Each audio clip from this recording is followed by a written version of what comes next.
Eh bien bonjour à tous et bienvenue sur ce JT du 14 avril. Donc aujourd'hui on va parler de pas mal de choses. Je vais commencer par la quatrième journée de la coutellerie. Comme vous avez pu voir sur les vidéos, j'ai pu assister à cette journée-là.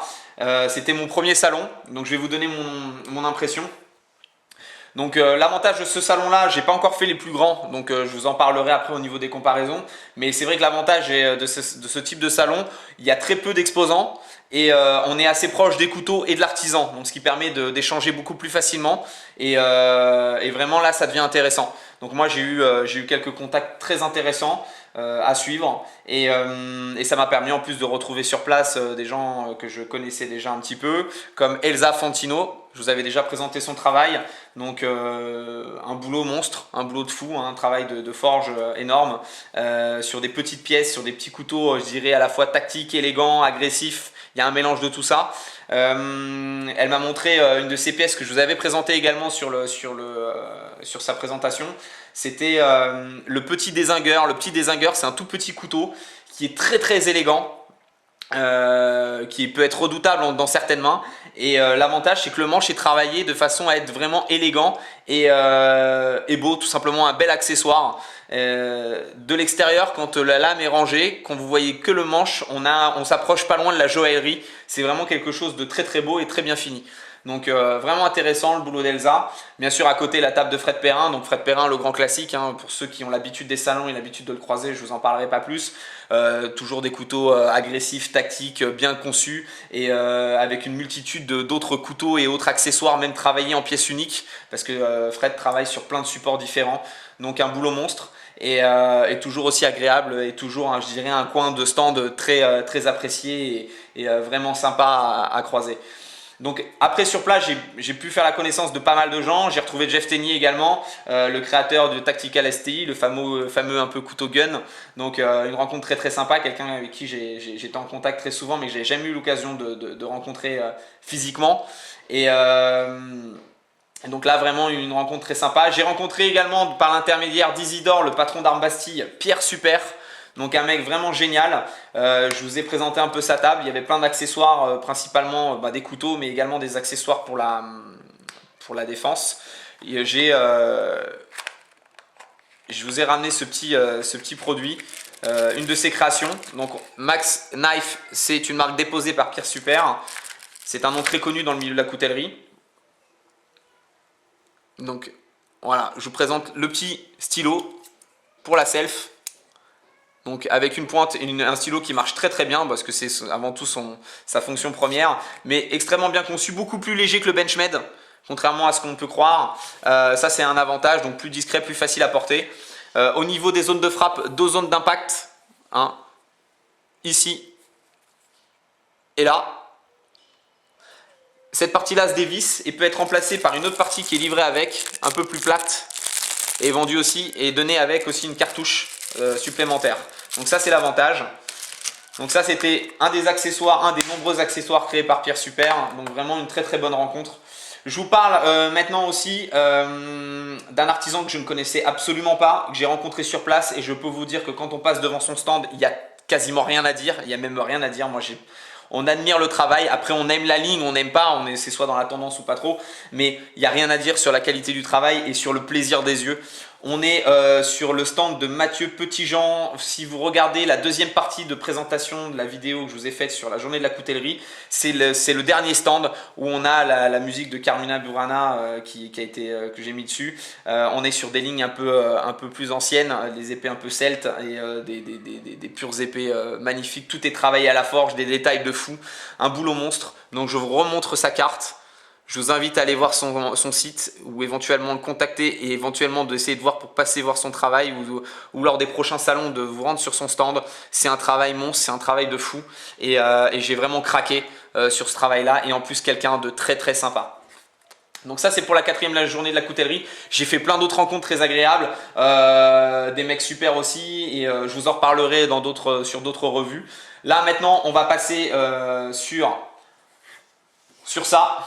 Voilà, donc voilà, on est sur 2 produits de chez Spyderco. Donc d'abord le Trainer Wave Delica, donc très utile quand on pratique, donc moi je me régale avec.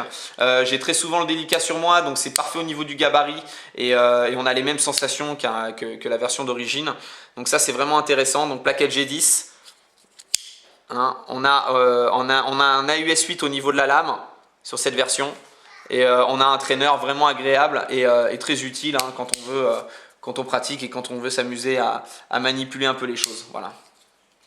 Donc ça c'est le trainer. J'ai craqué également et ça fait longtemps que j'ai envie de craquer dessus, mais c'est vrai qu'à chaque fois il y a des choses qui s'amènent devant moi et je repousse toujours l'achat.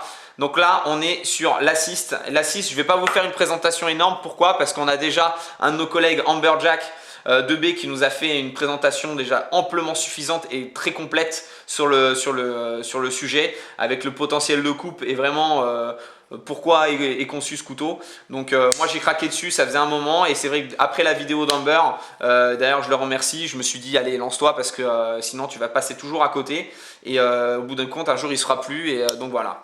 Donc moi je vous le présente en orange, je crois qu'Amber l'avait aussi en orange ou en noir, je sais plus. Et donc avec les mêmes caractéristiques, le brise-vitre, le petit dard qui sort à l'arrière sous pression quand le couteau est fermé. Et donc vraiment intéressant, j'ai rien de plus à dire, allez voir la vidéo d'Amber, je vous mettrai le lien.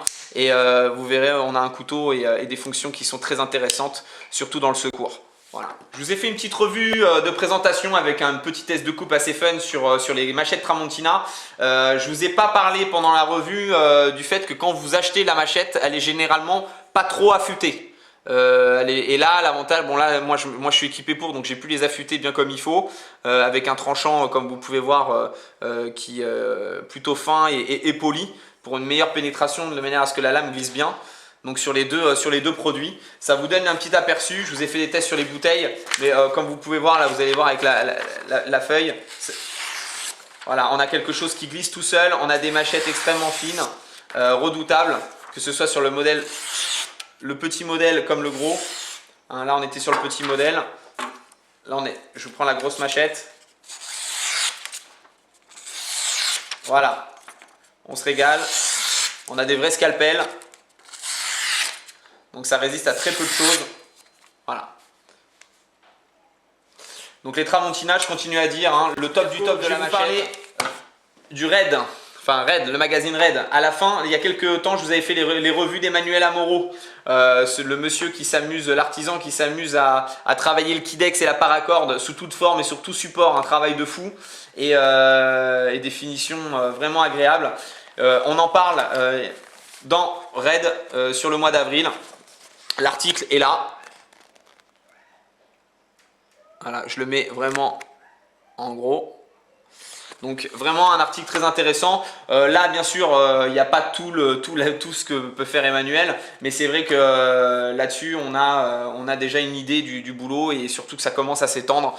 Donc un travail très apprécié dans le milieu tactique. Donc voilà, je voulais vous en parler. Lisez un peu le magazine. De toute façon les articles restent toujours aussi intéressants. Et à la fin vous verrez la petite pub qui a été faite pour Emmanuel Amoro sur son travail sur le Kydex, la paracorde et toutes les idées ingénieuses qu'il peut avoir. Donc maintenant je vais vous parler du forum Tactical Frenchy qui a été créé à la base par Mr. Frog 91 et qui a été déplacé aujourd'hui. Pourquoi? Parce que pour des raisons pratiques, c'était un forum qui était à l'intérieur de nos chaînes, à l'intérieur de YouTube et l'accès n'était pas toujours facile et surtout que de temps en temps YouTube ça bug un peu.